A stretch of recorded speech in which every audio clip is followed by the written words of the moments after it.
Welcome to B&E program. In the last class we have studied some formulae to solve the problems. The remaining formulae will be obtained to you now. In the last class we have stopped at equivalent mass of an element. So you know equivalent mass of an element is equal to atomic mass divided by valency. Now come to an acid. Equivalent mass of an acid. For example, equivalent mass of HCl. So for that we want the molecular mass of HCl. So molecular mass of HCl is equal to 36.5. How to get 36.5? You know, hydrogen atomic number 1, mass number also 1. So atomic mass of hydrogen is equal to 1, atomic mass of chlorine is equal to 35.5. Total molecular mass of HCl is equal to 36.5. Okay. Then, you know, HCl is a monobasic acid. What do you mean by monobasic acid? An acid which can donate one proton. So here equivalent mass of an acid can be determined by dividing the molecular mass of the acid by basicity. So what is the basicity of HCl here? Basicity of HCl is equal to 1 because it can donate only one hydrogen, one proton. So equivalent mass of an acid is equal to molecular mass divided by basicity. That's the formula for solving your problems. So equivalent mass of an acid is equal to molecular mass divided by basicity. Can you calculate the equivalent mass of sulfuric acid, H2SO4? Yes, the molecular mass of H2SO4 is equal to 98. Basicity of H2SO4 is equal to 2 because it is a diprotic acid. That means it is a dibasic acid. It can donate 2 protons. Therefore, the equivalent mass of sulfuric acid is equal to 98 divided by 2 is equal to 49. Okay. So 49 is the equivalent mass of sulfuric acid. So now you got the concept. So equivalent mass of an acid is equal to molecular mass divided by basicity. In a base we are telling acidity. What is the acidity of sodium hydroxide? Sodium hydroxide NaOH can donate only one OH minus. So acidity of sodium hydroxide is equal to 1. Therefore, equivalent mass of base is equal to molecular mass divided by acidity. For example, equivalent mass of NaOH is equal to 40 divided by 1. How to get 40 here? 40 is the molecular mass of NaOH. Sodium atomic number 11, atomic mass 23, oxygen atomic mass 16 and hydrogen atomic mass 1. So total molecular mass of sodium hydroxide 23 plus 16 plus 1 is equal to 40. Therefore, equivalent mass of NaOH is equal to 40 divided by 1, that is equal to 40. Equivalent mass of a base equals molecular mass divided by acidity. Then you come to a salt. For example, NaCl. NaCl is obtained by neutralizing sodium hydroxide by using HCl, you know. So in sodium chloride, which are the ions present? Sodium is the positive ion and chloride is the negative ion.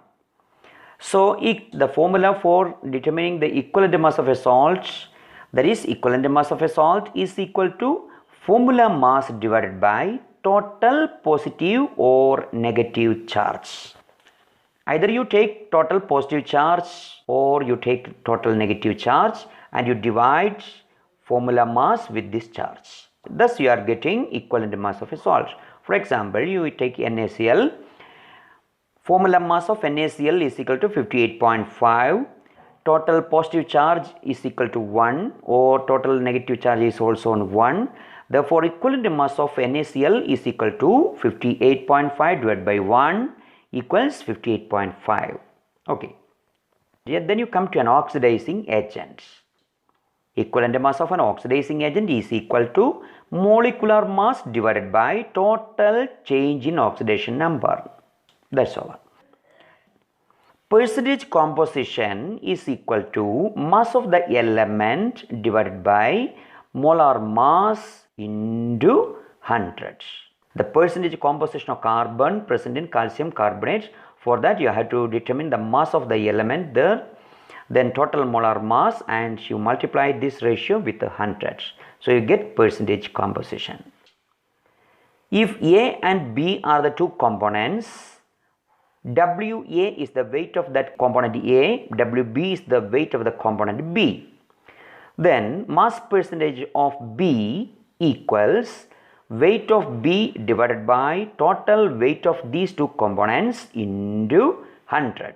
That is WB divided by WA plus WB into 100. You find out the ratio of WB and WA plus WB, then you multiply with 100, you may get mass percentage. Next term, molarity. You know the definition of molarity. To determine molarity by using the formula.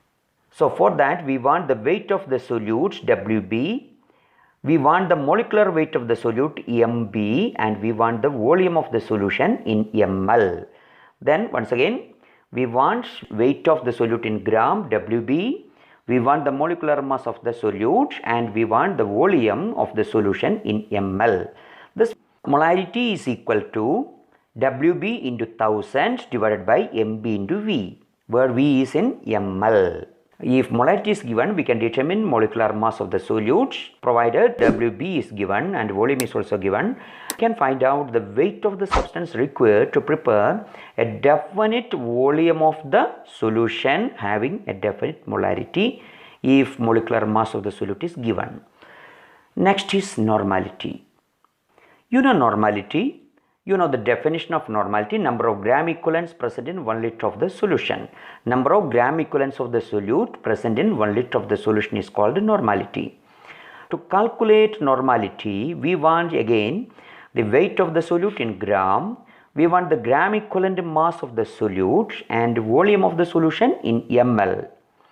So we have to find the formula for normality. Normality is equal to WB into 1000 divided by GEMB into V in ml, where GEMB is gram equivalent mass of the solute.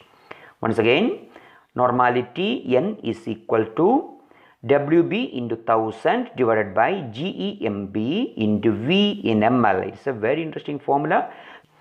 Next term is molality. You know the definition of molality. Number of moles of the solute present in 1000 gram of the solvent. That's the definition of molality.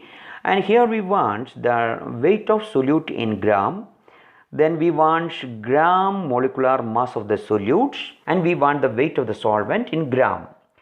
Molality is equal to WB into 1000 all divided by GMMB into WA in gram, where GMMB is the gram molecular mass of solute. Once again, molality is equal to WB into 1000 by GMMB into WA in gram, where GMMB is called gram molecular mass of the solute.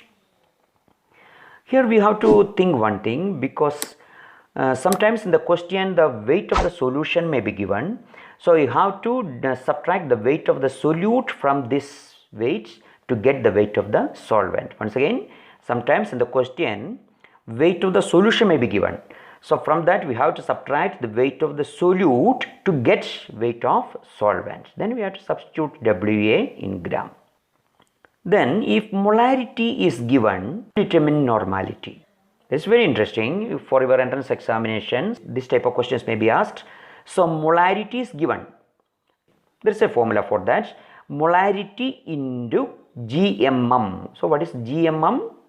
GM means gram molecular mass of the solute. So molarity into gram molecular mass of the solute is equal to normality into gram equivalent mass of the solute. If gram molecular mass of the solute and gram equivalent mass of the solute are given, molarity is also given, you can easily determine normality. So molarity into GMM solute, that is gram molecular mass of the solute, equals normality into gram equivalent mass of the solute. It's very important formula. And next is, it's very important, molarity is equal to mass percentage into 10 into D divided by GMMB. Next is mole fraction. What is mole fraction? Mole fraction is the ratio between the number of moles of one component to the total number of moles of all the components. If 1 and 2 are the two components, N1 is the number of moles of first component, and N2 is the number of moles of second component. Then we can say the mole fraction X1 equals N1 divided by N1 plus N2. Similarly, the mole fraction of the second component X2 equals N2 by N1 plus N2. One more formula is there. Normality and volume of first solution and volume of the second solution are given to determine the normality of the second solution. So for that there is a formula V1 N1 equals V2 N2, where V1 and N1 are the normality and volume of the first component, and V2 is the volume of the second component, the normality of the unknown solution. There is V1 N1 equals V2 N2. If molarity is given, volume is also given in liter to determine number of moles. Number of moles equals molarity into volume in ml. That is very simple. Number of moles equals molarity into volume in ml. Similarly, number of millimoles equals molarity into volume in ml. Instead of volume in liter, you take volume in ml. Number of equivalents, similarly, number of equivalents equals normality into volume in liter. Number of equivalents equals normality into volume in liter. Similarly, number of milli-equivalents equals normality into volume in ml. Then if empirical formula is given, molecular formula equals N into empirical formula, where N equals molecular mass by empirical formula mass. We will discuss the determination of empirical formula later. To get molecular formula, we can apply this equation. Molecular formula equals N into empirical formula. More problems will be practiced later. For more information, subscribe the channel.